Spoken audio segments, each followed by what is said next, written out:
Bienvenidos de nuevo a todos, soy su presentador Danny Haiphong. Como pueden ver, me acompaña el analista geopolítico y periodista independiente Pepe Escobar. Pepe, un gusto verte de nuevo. Encantado de verte, Dani. Te saludo. Medianoche en el sudeste asiático budista. Saludo a ti y a nuestra audiencia. Sí, te agradezco mucho que te hayas tomado el tiempo a estas horas temprana. Vayan, denle al botón me gusta. Eso ayuda a aumentar el interés por el programa. Pepe, empecemos, vale, por este fiasco. Por supuesto. Bueno, ahora tenemos un fiasco total. Esto afecta a todos, incluso a los medios dominantes occidentales. Todo el mundo dice que Estados Unidos sufrió una derrota grande, por lo menos estratégica. Eso es lo mínimo. De eso estamos hablando aquí. Y tenemos una serie de acontecimientos que solo quiero esbozar para que la gente se haga una idea de lo que está pasando. Mira, Donald Trump sigue muy obsesionado con las medidas directas.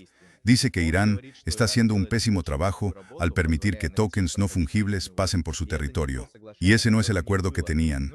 Bien, esto es lo que Dropsita News debía decir sobre lo que Irán está haciendo realmente. Está imponiendo un control serio, y de 2.000 barcos, al menos varios siguen varados, y que Irán notificó a prácticamente todos los petroleros, excepto a los que autoriza a pasar por su sistema de peajes, que deben quedarse donde están.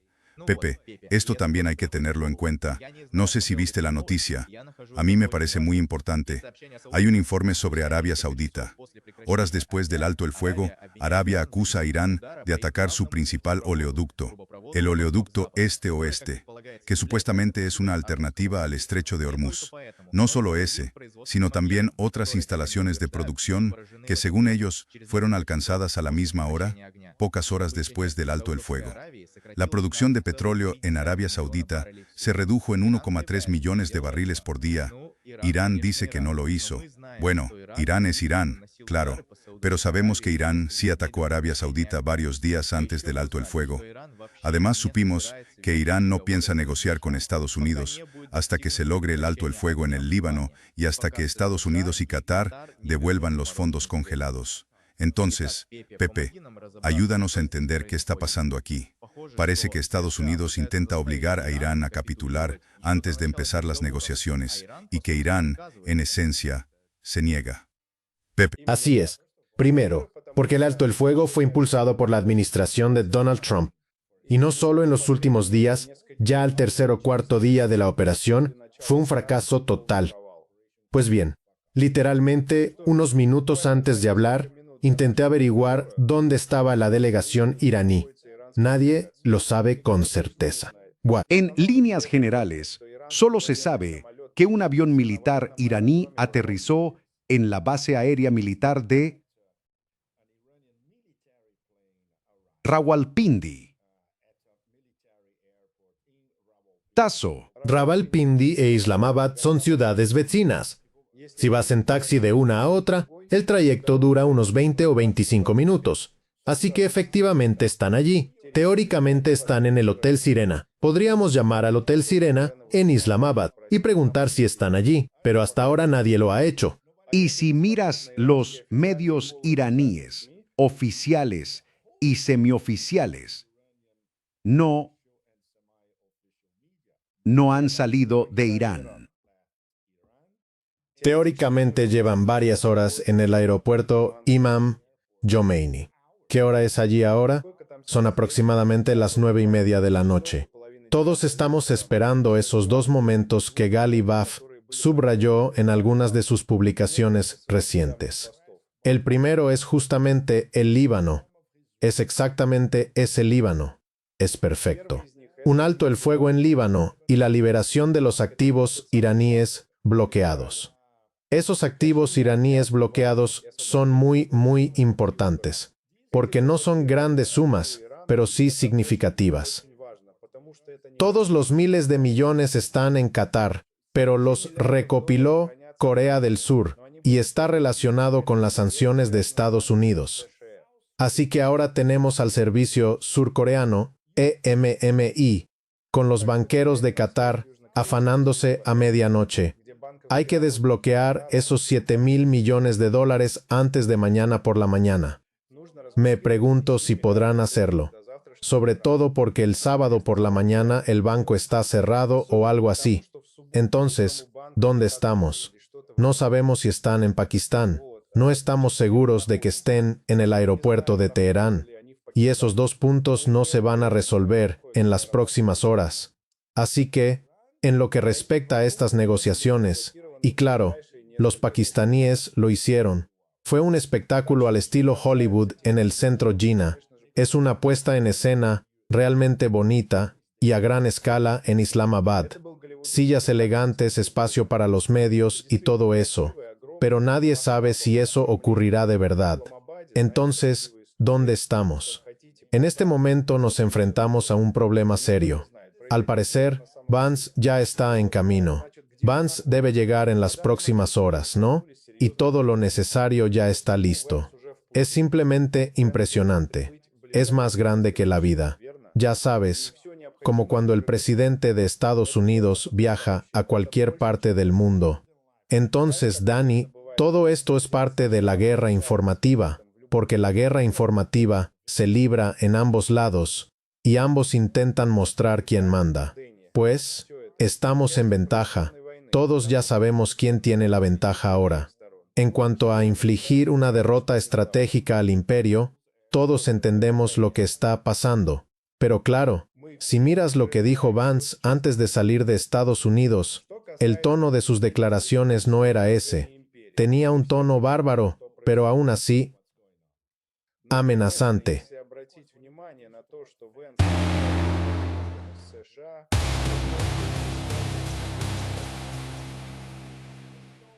Pero lesionen ustresiami ostaro onelistan es paloso psarimo. Salim.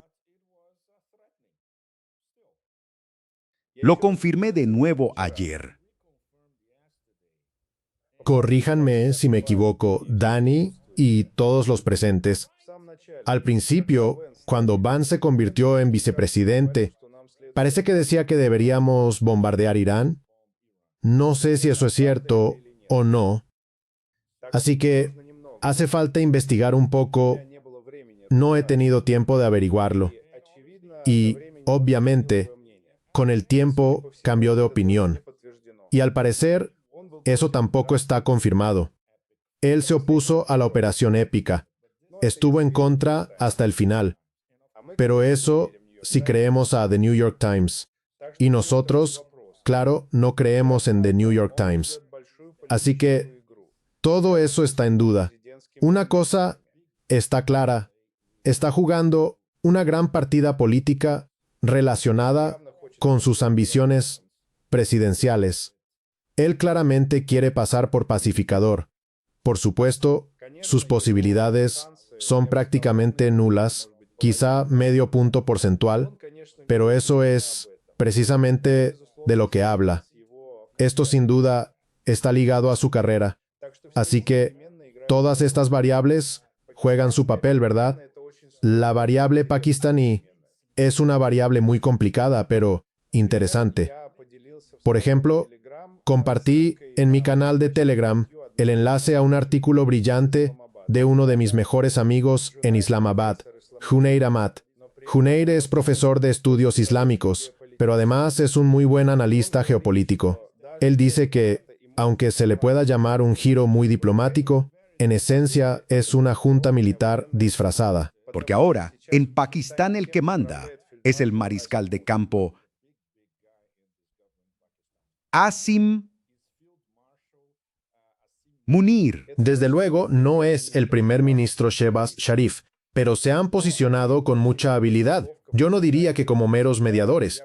Eligieron a Pakistán como interlocutor para las negociaciones con Irán, porque sabían que Irán no negociaría con ellos directamente. Con Egipto y Arabia Saudita no habrían negociado ni siquiera de forma indirecta.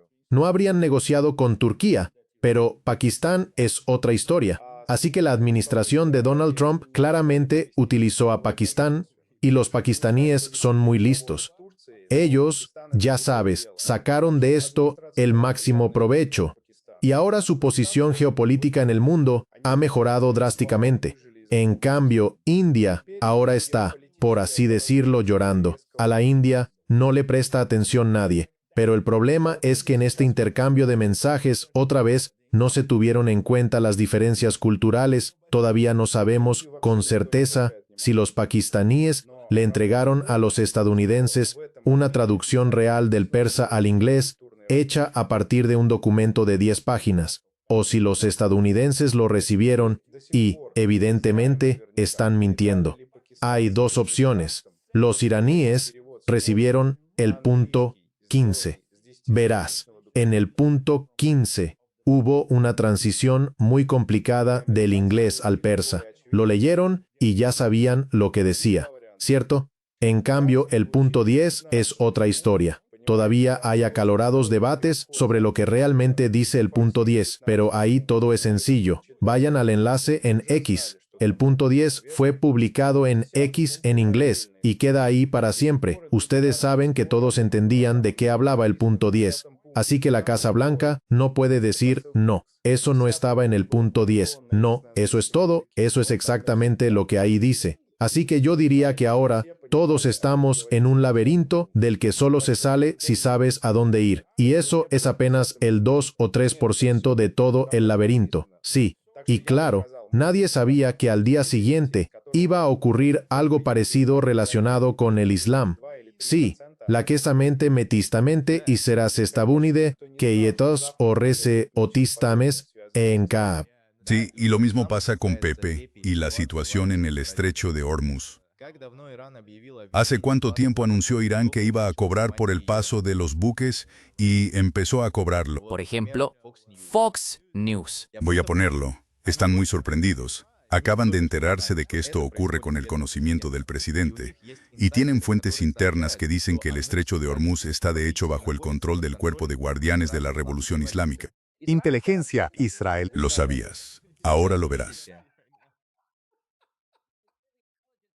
Irán efectivamente cobra a los pocos barcos que permite pasar por el estrecho de Hormuz. Ese funcionario añade que el estrecho está de hecho bajo el control total del Cuerpo de Guardianes de la Revolución Islámica. Ellos deciden quién pasa y quién no, y eso es lo más importante. Esto lleva sucediendo bastante tiempo, pero Donald Trump declaró, oí que están cobrando por el paso, y yo, como ya he dicho, no acordé eso en el trato.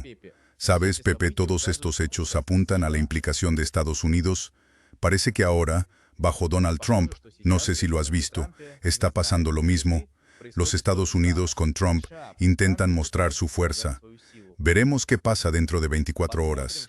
Quizás sepan que los iraníes simplemente están dando vueltas sin nada que hacer en el aeropuerto. Nos estamos preparando para recargar. Estamos cargando los barcos con las mejores municiones, incluso de alto calibre, para asestar un golpe demoledor. Así que las negociaciones no auguran nada bueno. Parece que es ignorancia fingida o real, o amenazas.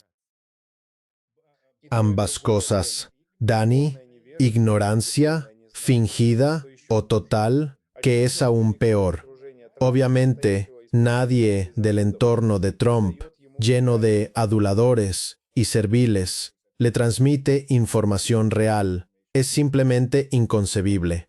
Y como no lee nada, naturalmente no puede verificar nada. Y, por supuesto, no verifica nada. Esto es muy preocupante. Esto demuestra, una vez más, que no tiene la menor idea de lo que ocurre en el tablero de ajedrez del Golfo Pérsico y del estrecho de Hormuz. La gente, hasta en el corazón del Sáhara, ya sabe que por el estrecho de Hormuz no se puede pasar.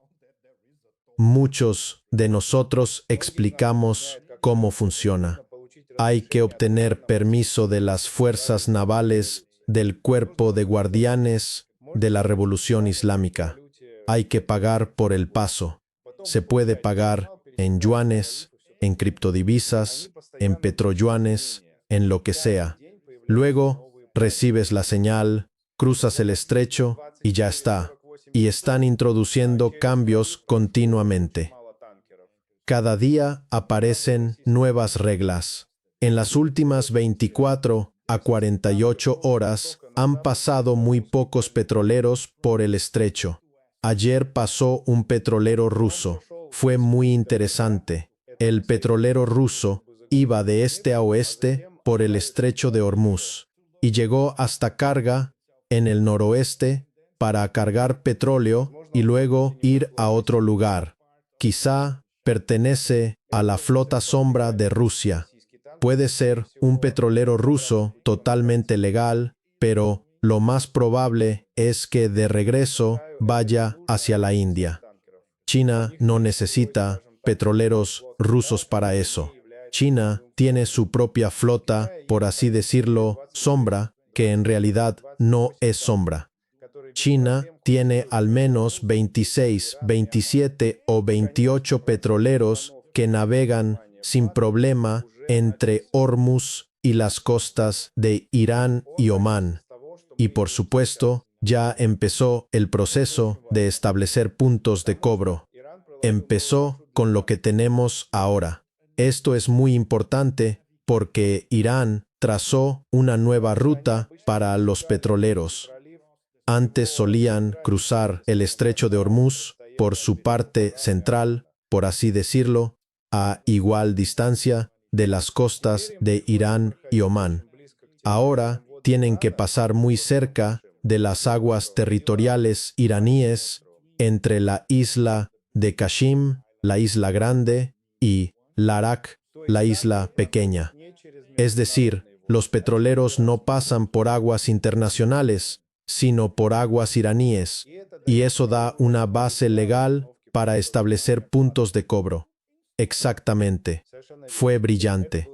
¿Y por qué no pueden pasar por la parte central del estrecho? Porque allí hay minas.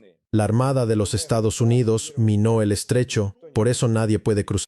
Esperen. Pero Pepe y Escobar, Pete Hegseth y Donald Trump me dijeron que las minas fueron desactivadas. Las destruyeron y ahora el estrecho está desminado. Es extraño. ¿Qué tal les va? ¿Sabes? Es simplemente, totalmente incomprensible. Mira, Pepe, me gustaría saber cómo llegamos a esto.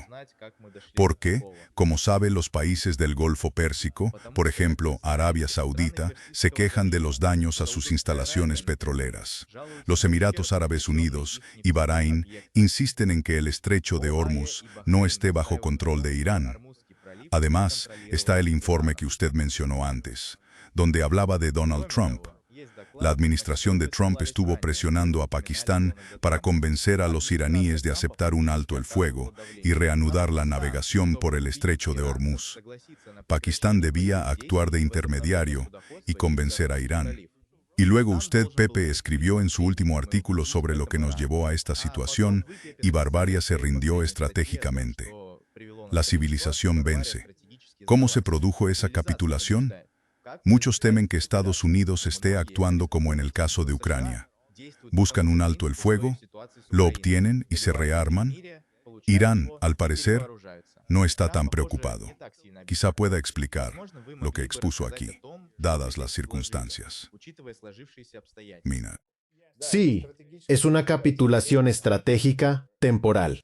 Obviamente, si lo pones como titular sonará para siempre, ¿verdad? Pero si lee el artículo, lo entenderá todo. En ese momento estaban en una situación desesperada. Por problemas con las municiones se les estaba acabando el armamento. Los estadounidenses son la potencia en Asia Occidental. Por eso necesitan una pausa operativa. Eso no quiere decir que en 2 semanas puedan rearmarse por completo. La cuestión es que ese tipo de armamento sencillamente no existe. Pero por supuesto, no tienen y no tendrán lo necesario para una invasión terrestre a Irán, sea cual sea su ubicación. La isla Kark estrecho de Hormuz, las islas Tesim sureste y Baluchistán. No, pero pueden intentar asentarse en algún sitio. Por ejemplo, en la isla Kesh. Pero ¿cuánto durarían allí? Nadie lo sabe. Y todos los analistas militares serios dicen que no, que sería una idea absolutamente suicida. Pero teniendo al payaso ese, que no para de tuitear, el ministro de Defensa Ross, no conviene subestimar su estupidez. Al menos por ahora, él dirige el Pentágono, hasta que Donald Trump lo destituya. Eso todo el mundo lo sabe. Es probable que ocurra más temprano que tarde. El problema es que todos sabían que los estadounidenses intentaban encontrar un intermediario, y al menos se decidieron por Pakistán, al menos desde hace 2 semanas, no antes, porque las negociaciones comenzaron con varios mensajes. Se aceleraron tras la primera reunión de los 4 musulmanes en Islamabad. Eso fue a principios de la semana pasada. Egipto, Arabia Saudita, Turquía y Pakistán. Evidentemente no pasó nada. Así que al día siguiente el ministro de Asuntos Exteriores de Pakistán tuvo que subirse a un avión e ir a Pekín para hablar con Wang Yi. Los chinos dijeron, No hicieron nada. Bien, publiquemos una declaración. Muy vaga, muy neutral, pero al menos tenemos una declaración y seguimos trabajando en el asunto. Publicaron esa declaración neutral. No pasó nada, pero continuaron con las negociaciones. Pakistán y China eran solo observadores. Pero cuando nos enfrentamos a esa amenaza monstruosa de borrar del mapa a toda una civilización, que quedará para siempre en los libros de historia, China, en el último minuto, respondió y contactó a Irán. Antes, los países musulmanes hablaban entre sí, pero no con Irán.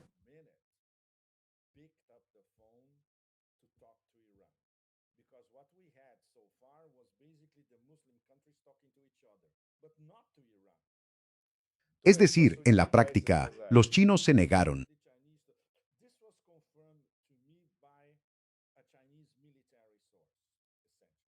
Un contacto en círculos militares chinos me lo confirmó. En esencia, los chinos hicieron algo que nunca habían hecho. Esto demuestra, señores, que ahora han asumido un riesgo enorme y han puesto todo en juego. ¿Por qué? Porque todas esas negociaciones con países musulmanes no llevaron a nada. Irán no las tomó en serio e incluso no les prestó atención. Empezó a escuchar solo cuando apareció la amenaza real de que un bárbaro enloquecido pulverizara Irán. Y entonces los chinos también empezaron a actuar. Contactaron directamente a los iraníes y les dijeron, escuchen, pase lo que pase, nosotros seremos sus garantes. No lo sabemos, Dani. Nadie sabe hasta qué punto están implicados los chinos. Garantías. ¿Qué significan? No lo sabemos. Estos últimos 2 días he intentado aclararlo con los mejores analistas chinos. Nadie habla de ello. Eso significa que hubo una orden desde Pekín. No, no podemos hablar de eso porque es un asunto de seguridad nacional y consideran a Irán una cuestión de seguridad nacional por la asociación estratégica y por los acuerdos de infraestructura y energía que han firmado, porque Irán es uno de los miembros principales del grupo formado por Brasil, Rusia, India, China y Sudáfrica, y porque es un corredor de transporte clave en este siglo. Pero por supuesto, China tiene que defender sus intereses, los de Irán y los propios. Así está la situación. Diría que es un momento decisivo, porque fue el principal argumento para convencer a los iraníes de sentarse a negociar en Islamabad. Además, hay otra historia muy enrevesada que me traía de cabeza al intentar averiguar la versión real de los hechos, y eso es prácticamente imposible. Esto es lo que les puedo decir, Dani, y a todos ustedes. En Teherán no hay una ruptura entre las élites que se refleje en el Consejo de Seguridad.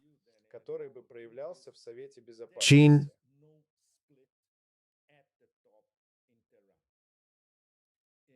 El Consejo de Seguridad tiene 13 miembros. Solo 2 de ellos son considerados reformistas. Uno de ellos es el presidente Raisi. Los otros 11 son partidarios de la línea de la resistencia. Y eso es todo. Seguiremos con nuestra guerra hasta el final. No hay división. Eso es una tontería. Es propaganda sionista. Pero por supuesto, hubo muchas discusiones muy serias. ¿Debemos ir a Islamabad? ¿No será una trampa? Al final, El factor decisivo para ir a Islamabad fue China. Pero luego, cuando decidieron enviar a Islamabad una delegación de alto nivel, eligieron a Arakchi, que ya había negociado, y al propio Ghalibaf. Los estadounidenses conocen a Ghalibaf. En los últimos meses han intentado atraer a Ghalibaf a su bando, pero en el último momento ocurrió otro giro inesperado: el Líbano. Ahora todos, y digo todo el planeta, lo saben, porque puedes entrar a la red social X y ver la publicación del primer ministro de Pakistán en X. Esta temporada también está el Líbano, una publicación en inglés para que todos la puedan leer. Así que, por supuesto, justo después la Casa Blanca empezó a mentir. Los israelíes empezaron a mentir. El conglomerado del sindicato Epstein empezó a mentir. Y claro, desde el principio, porque había una ramesa llamada hate, del inglés. Hate, odio. Se enfurecieron por la posibilidad de negociar un alto el fuego en Islamabad y arremetieron contra el Líbano, provocando la consternación de todo el planeta, literalmente. Pero el problema es que hacen esto porque siempre se salen con la suya. Nadie dice nada. ¿Se imaginan que la Organización de las Naciones Unidas condene lo que hicieron en el Líbano? No, eso nunca va a ocurrir. Pero volvió a cambiar las reglas del juego, porque los iraníes dijeron: estamos de acuerdo con todo, aceptamos cosas a las que nunca nos habríamos sometido antes. Al fin y al cabo, estamos en una posición ventajosa. Nuestros aliados nos convencieron de que había que intentarlo de nuevo e ir a Islamabad. Y ustedes cambiaron las reglas del juego a las pocas horas de que aceptáramos la posibilidad de un alto el fuego. Y esto es lo que pasó. Diría que esos 2 puntos menores son una nimiedad comparados con la magnitud de todo lo que está ocurriendo. Desbloquear ese dinero en Qatar es muy sencillo. Basta una llamada telefónica para desbloquearlo. No, para desbloquearlo. Y para integrar al Líbano en todo esto, hace falta otra llamada telefónica. Al parecer la llamada se hizo, pero no están respetando el código de conducta. Todos sabemos que no respetan nada. Entonces, ¿cómo se les detiene? No es así. Es decir, los iraníes tienen razón. Los iraníes se están comportando con mucha moderación. De hecho, aceptaron las condiciones del alto el fuego, aunque podrían no haberlo hecho. No.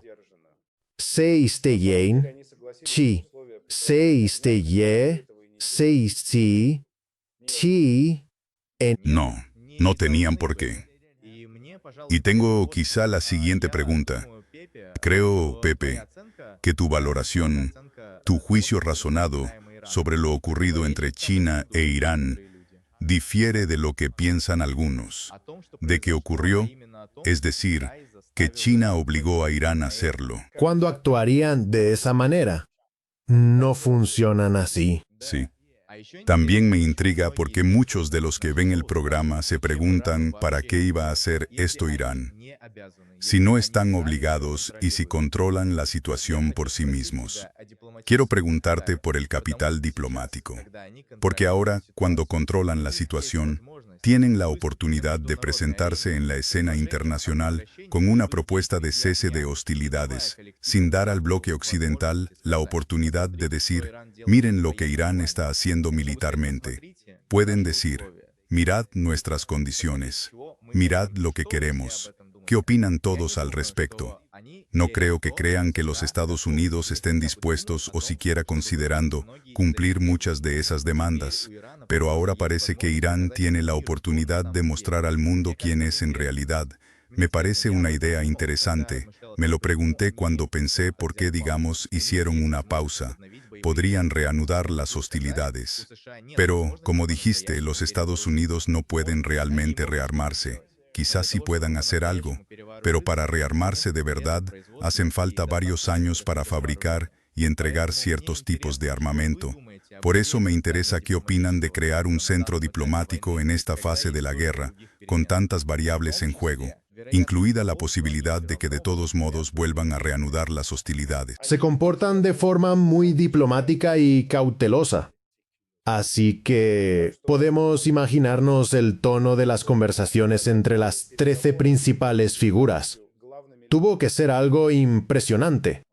Y son personas muy instruidas. Algunos de ellos son militares. Galibaf también fue comandante militar del cuerpo de los guardianes de la Revolución Islámica. Así que estas personas tienen formación militar y filosófica. Y se convirtieron en políticos, algunos de alto rango. Así que probablemente analizan la situación desde dos perspectivas. En primer lugar, en un mes, poco más, acumularon una cantidad increíble de capital político en todo el mundo. No lo van a gastar en el país. Tienen que aprovechar ese éxito. Pueden imaginar que están negociando prácticamente en todos los países del mundo. Incluso en Occidente se reconoce que Irán está convirtiéndose o regresando al estatus de gran potencia. Imaginen que hace apenas 40 días no existía nada parecido. Eso por sí solo cambia las reglas del juego. Entonces, desde lo que podríamos llamar la opinión pública global en 7 u 8 planetas, se puede decir que existe un consenso de que Irán no solo está ganando la guerra, sino que desafía en solitario a una superpotencia. ¿Se imaginan el capital político que ha acumulado? Ahora nadie tiene eso. Y ni siquiera en los últimos años ha habido algo así. China es otra cosa. China es una potencia geoeconómica. Pero Irán acumula capital político en el campo de batalla, bajo fuego y bombardeos. ¡Guau! Es la prueba número 1 en el camino hacia su consolidación. Es decir, ya no son simplemente una potencia de nivel medio. Ya están en un nivel intermedio entre potencias medianas y grandes potencias. Los 3 líderes siguen en sus puestos, pero Irán está ascendiendo y casi alcanza su nivel. Lo alcanzaría si en los próximos años se produjera, digamos, una revolución económica en el país, y las condiciones para ello existen, porque cuentan con mano de obra, tienen potencial intelectual, y pueden recuperarse muy rápido, incluso con la ayuda de sus aliados. Así que deberían prestar atención a esa perspectiva a largo plazo y, por supuesto, a su nuevo papel en la arena internacional. Al mismo tiempo, teniendo en cuenta hasta qué punto les ha afectado el síndrome de la contención, y eso es muy grave, tienen que pensar en sus problemas internos. Y, por supuesto, saben que la guerra no ha terminado, que esto es solo una pausa. La guerra se reanudará. Y cuando la guerra se reanude, habrá aún más destrucción. La infraestructura civil sufrirá especialmente. Así que te puedes imaginar lo difícil que es para estos tipos, estos 13 tipos, ver todo esto a largo plazo, pensar en las palancas y en dónde debemos calibrar esto. ¿Hasta dónde podemos llegar? ¿Cuánto tiempo podemos posponerlo? Si actuamos con diplomacia, ¿podremos aumentar nuestro capital político en todas partes? El hecho de que vayan a Islamabad ya se percibe en todo el mundo como un sí. Así que el licasimos con esa con el struclesion. Van allí simplemente para mostrarnos una vez más que los estadounidenses no respetan nada. Así que eso es muy, muy bueno. El problema es ¿qué pasará después de Islamabad? Porque entonces el mundo volverá a la normalidad. Y, claro, ese babuino de Barbaria ya les dijo a todos, sí, él volverá con todos los misiles que nadie ha visto y con toda esa mierda. ¿Verdad? Pero los cálculos para la dirección actual son muy complejos. Desde el punto de vista militar, no están muy preocupados. Las ciudades invisibles, la mayoría de las ciudades subterráneas, probablemente 80%, siguen todavía bajo tierra y son invisibles. Así que todo sigue en su lugar. Su potencial de misiles prácticamente no se ha visto afectado. a pesar de lo que dice ese payaso extorsionador en Washington. Los iraníes enviaron un mensaje a los pakistaníes. Hace 2 o 3 días dijeron, escucha, todavía tenemos 15.000 misiles, quizá incluso más, y 40.000 drones. Y son drones de última generación, increíblemente letales. Y son los Shahed que se transformaron en Gerán en Rusia y ahora han regresado a Irán. Así que son un híbrido de Shahed y Gerán, equipados con lo último, interferidores y demás. Y sabes que llevan cabezas de guerra con 90 kilos de explosivo. Son absolutamente letales. Así que no están preocupados. Y por supuesto, pueden reagrupar fuerzas antes de que la guerra se reanude. Y, claro, dado que la guerra probablemente se reanudará, la destrucción de Israel podría pasar a otro nivel, teniendo en cuenta que ya no están sistemas como David's, Sling, Arrow y otros. Eso es todo. Se acabó. Prácticamente no les queda nada. Su principal preocupación, claro, es cuánto sufriremos nosotros en la siguiente fase de la guerra. Así que probablemente ese sea el cálculo militar principal. ¿Esperan algo de Islamabad? No. Primero, si comparas el punto 15 con el 10, Quiero decir, es como comparar planetas distintos. sí, literalmente planetas. Exacto, exacto. En todo esto hay, en gran medida, un aspecto psicológico. Aparentemente no volverán a sentarse en la misma habitación, estarán en habitaciones distintas, en mesas separadas, iremos de uno a otro, como en las 2 negociaciones anteriores, así que no cambia nada. Pero el hecho de que Vance vaya, y si Vance cree que puede montar una gran sesión de fotos para Netflix, o incluso mantener conversaciones con Galibaf en los pasillos, podría suceder. Y eso sería un diálogo cara a cara, que lo cambiaría todo. Lo cambiaría todo. Como en el pasado, cuando los pakistaníes actuaban de intermediarios. Por ejemplo, al preparar la visita de Nixon a China, cuando Kissinger se reunió primero en persona con Zhou y Lai para preparar la visita.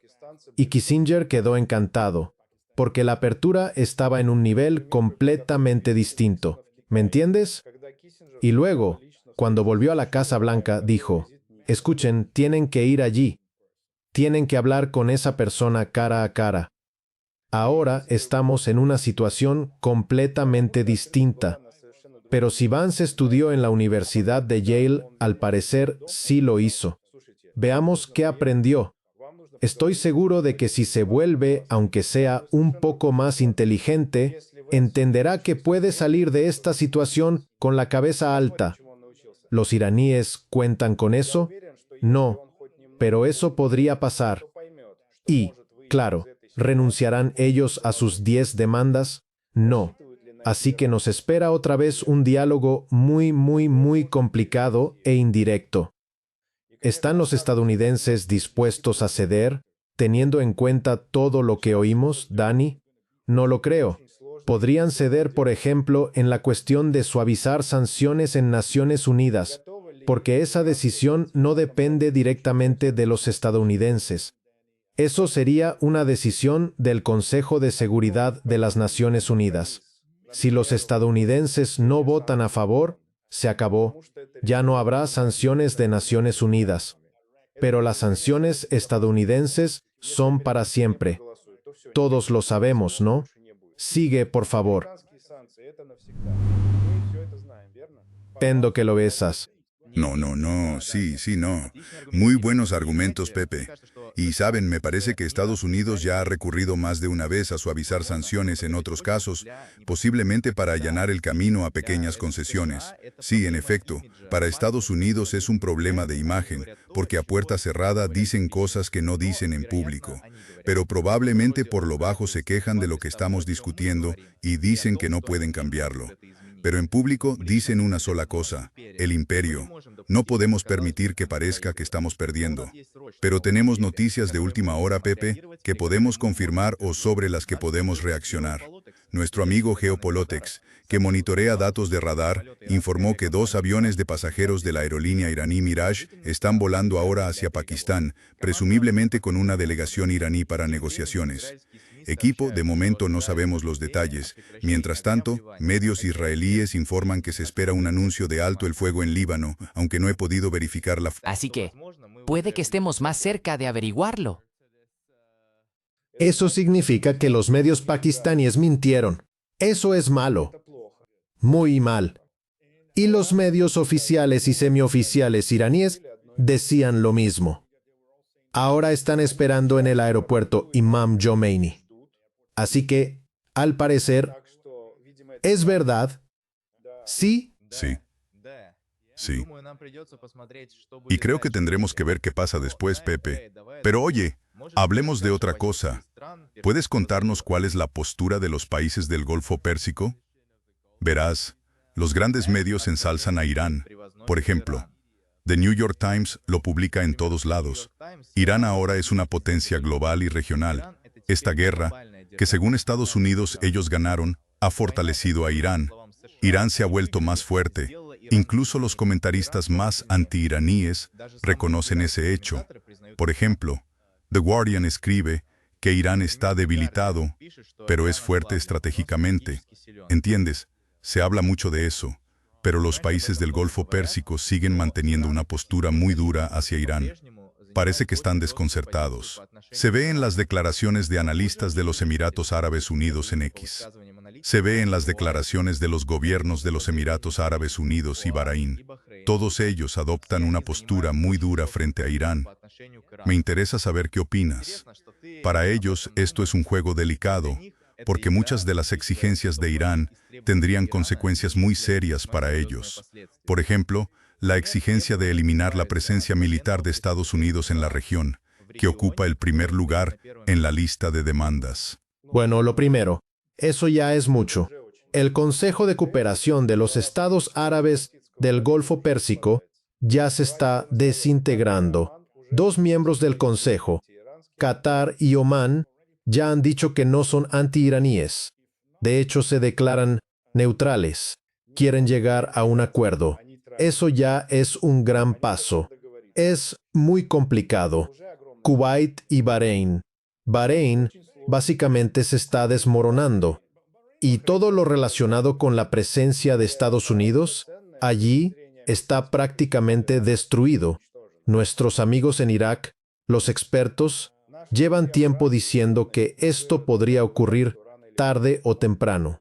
Bahrein pronto será absorbido por alguien, probablemente por Arabia Saudita, o podría volver a formar parte de Irán.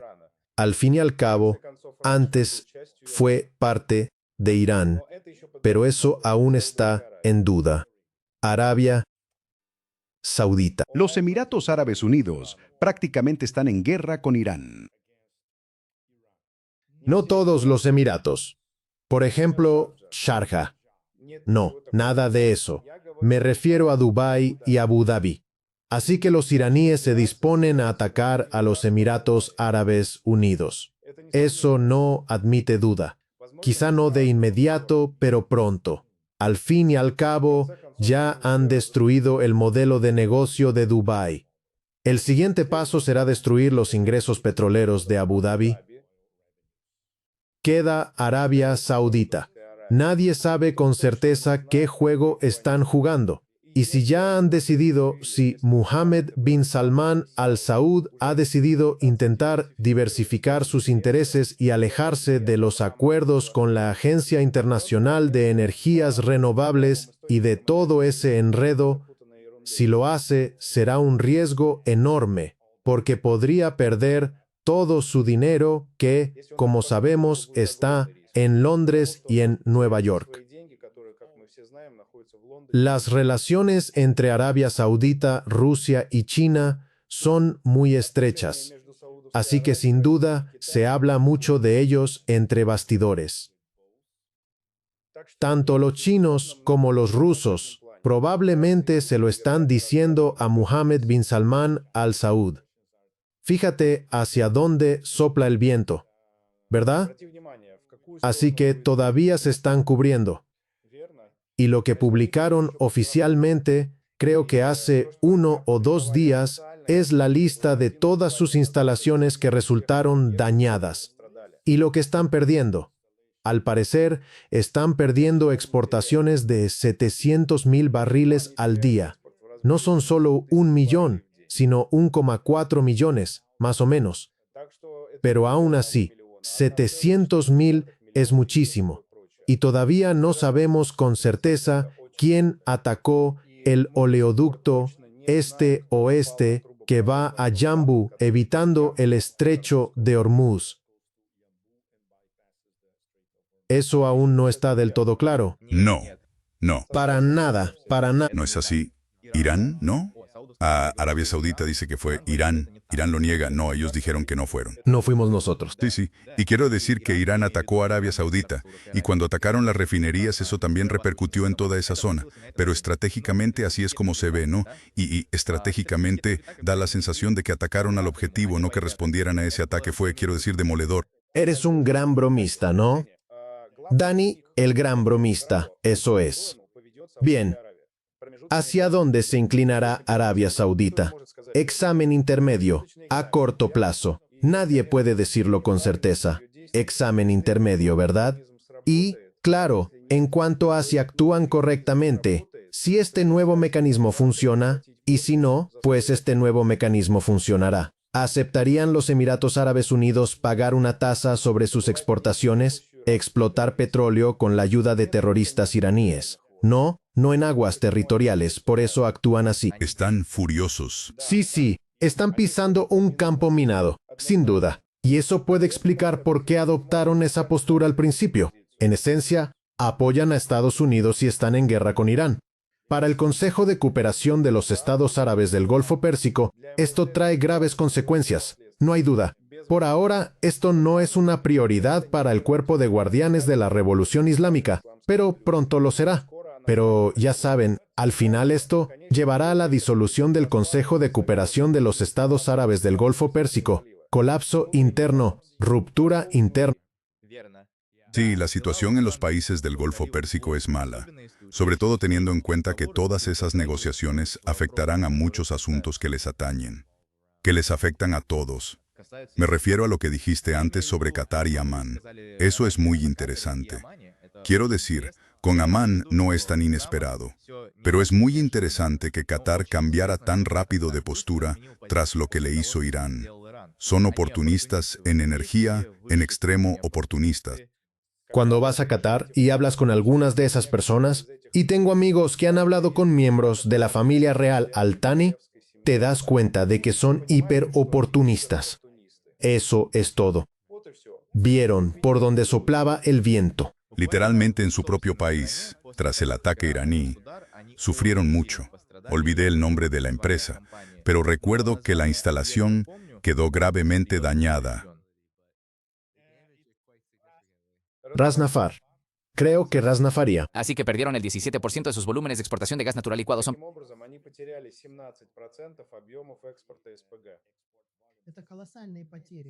Y, por supuesto, las consecuencias para todos son colosales. Exacto.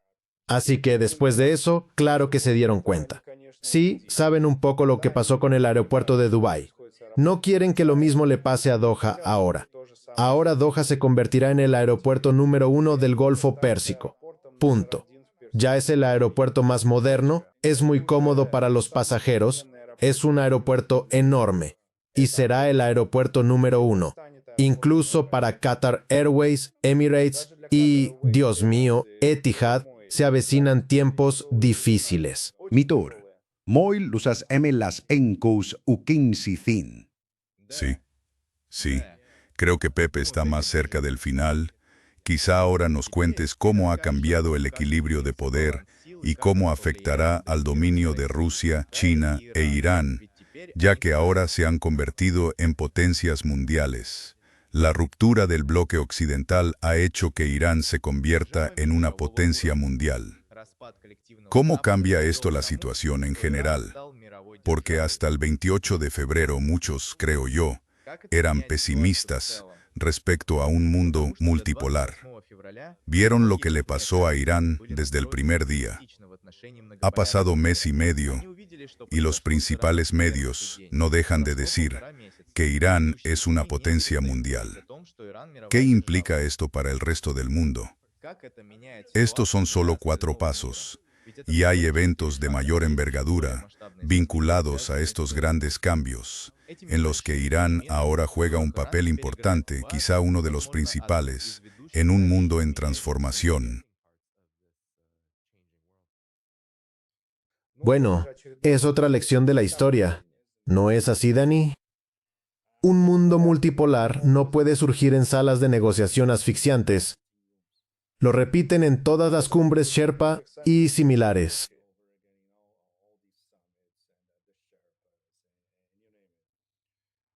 Lo sigo muy de cerca. Estaba convencido de que eso ocurriría.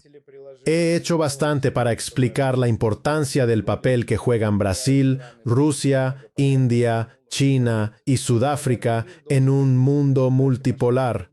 Pero no, el mundo multipolar tenía que nacer a través de un gran incendio, en el campo de batalla, bajo fuego, a pesar de todo, y dieron la vuelta a la partida en 40 días.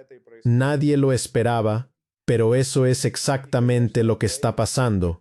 Y, por supuesto, detrás está el apoyo de Rusia y de China en varios niveles.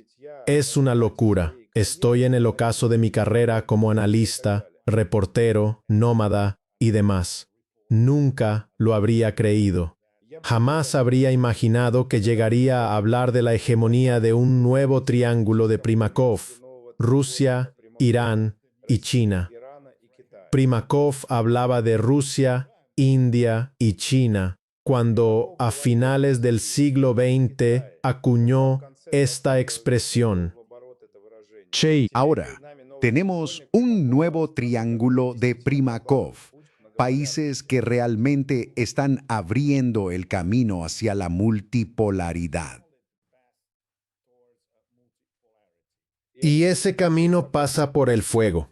El imperio solo entiende el lenguaje de la fuerza, y nunca reconocerán la resistencia ni la lucha soberana por la independencia.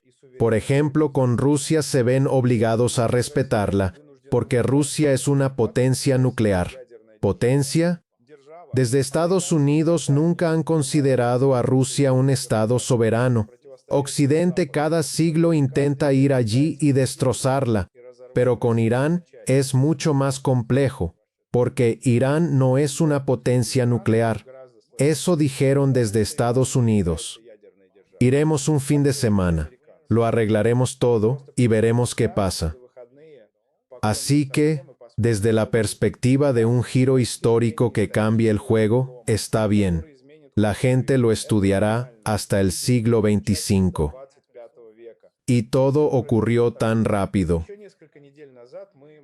Hace unas semanas podríamos haber estado de acuerdo con la opinión de Emmanuel Todd expresada hace 2 años en su libro El otro Occidente, sobre Occidente y Francia.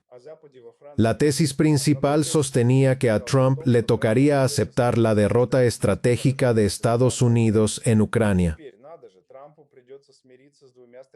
Ahora fíjate, a Trump le tocará aceptar 2 derrotas estratégicas, en Ucrania y en Irán. Es demasiado complicado para un niño de 4 años, ¿entiendes? Él ni siquiera se da cuenta de que no puede comprender la magnitud de lo que ocurre. Entonces, ¿qué tenemos? Nos enfrentamos a ataques infantiles y a histerias. Pero el cuadro general es que incluso quienes forman parte del sistema occidental dicen, miren, ahora todo es diferente. Ahora surge otra gran potencia. Sí. ¿Cómo puede ser, Dani? ¿Cómo puede presentarlo ante la opinión pública de Estados Unidos? Y eso sin contar al resto del mundo. No puede. No solo no puede, Pepi, pero no sé si has visto los reportes sobre la situación interna en Estados Unidos por esta guerra y la inflación. Bueno, vi a Melania decir que no tiene nada que ver con Epstein. Ah, sí, sí. La gente bromea que Trump perdió tan mal frente a Irán que ahora recurre a lo de Epstein para desviar la atención. Por cierto, hay algo de verdad en él. Sí, hay algo de verdad. Pero entonces, ¿cómo explicar lo que pasó con la guerra contra Irán y sus consecuencias? Una de las consecuencias más graves para la población de Estados Unidos es que la inflación subió un 3,3% en el último mes. Y, en términos de inflación, ese índice aumentó hasta un 21,2%. La gasolina, la gente. Quiero decir, en China se viralizaron videos de una joven que llora porque tuvo que pagar algo más de $5 por galón de gasolina y no tiene dinero para pagar el alquiler. Quiero decir, la administración de Trump está tomando decisiones. La gente lo llama una guerra por elección. No lo sé. Creo que, para el imperio de Estados Unidos, a la larga la guerra con Irán no fue una cuestión de elección, pero el momento y las circunstancias en que comenzó sí fueron una cuestión de elección, y eso ha llevado a consecuencias catastróficas. Y no sé cómo la administración de Trump podrá salir de esta situación con dignidad como fuerza política. Aún así, parece que Trump y su equipo realmente quieren precipitar los acontecimientos. Esas llamadas negociaciones son para sacar al menos algo. Pero no lo entiendo.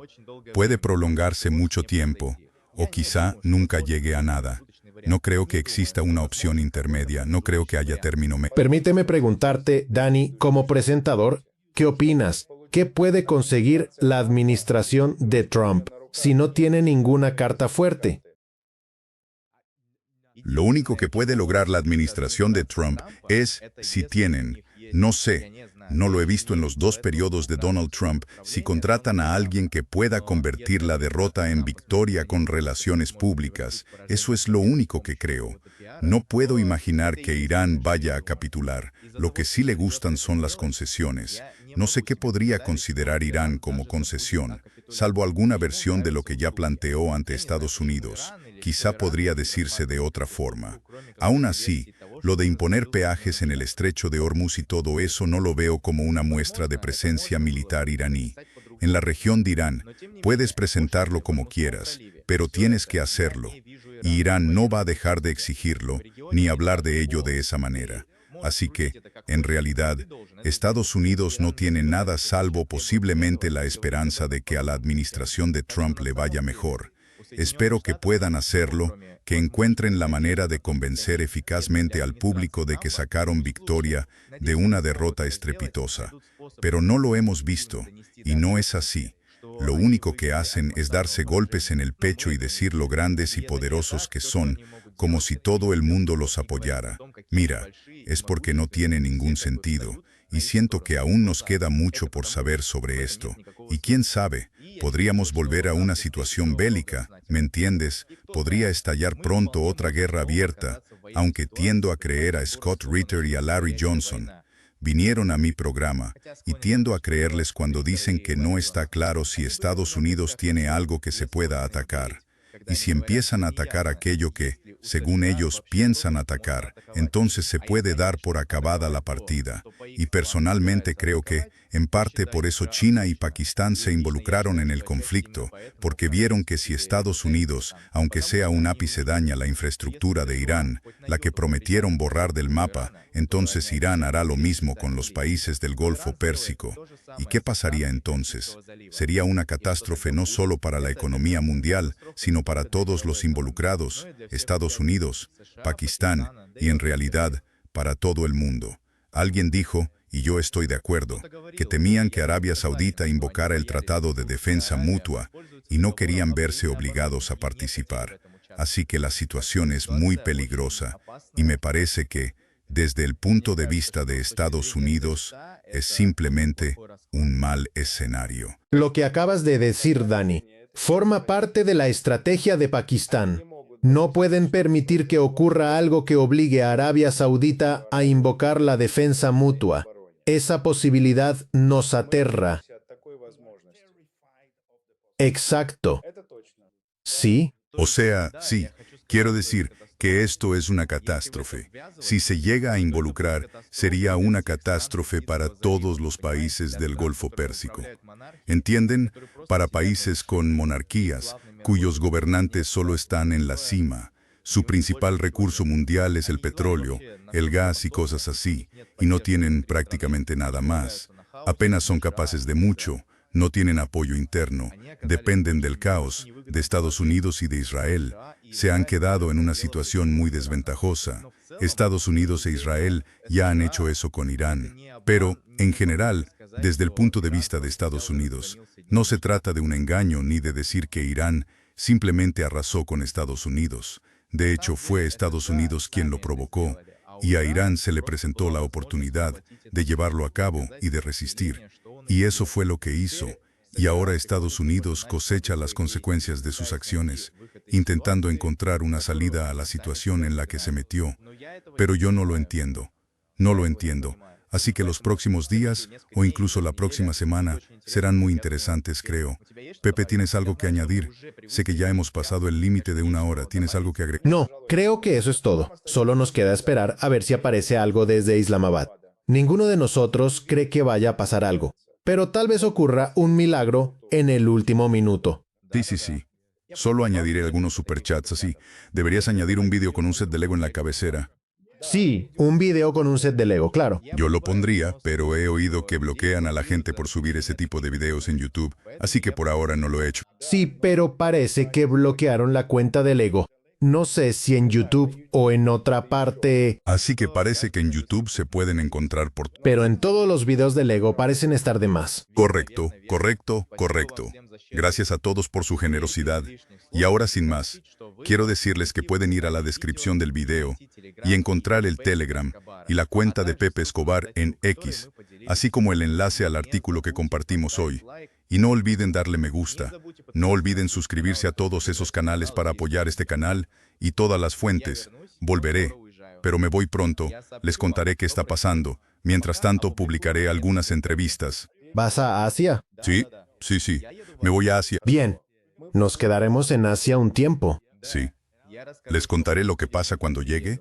Bueno, denle me gusta. Eso ayudará a difundir esta conversación. Nos vemos pronto. Hasta luego. Gracias, Dave.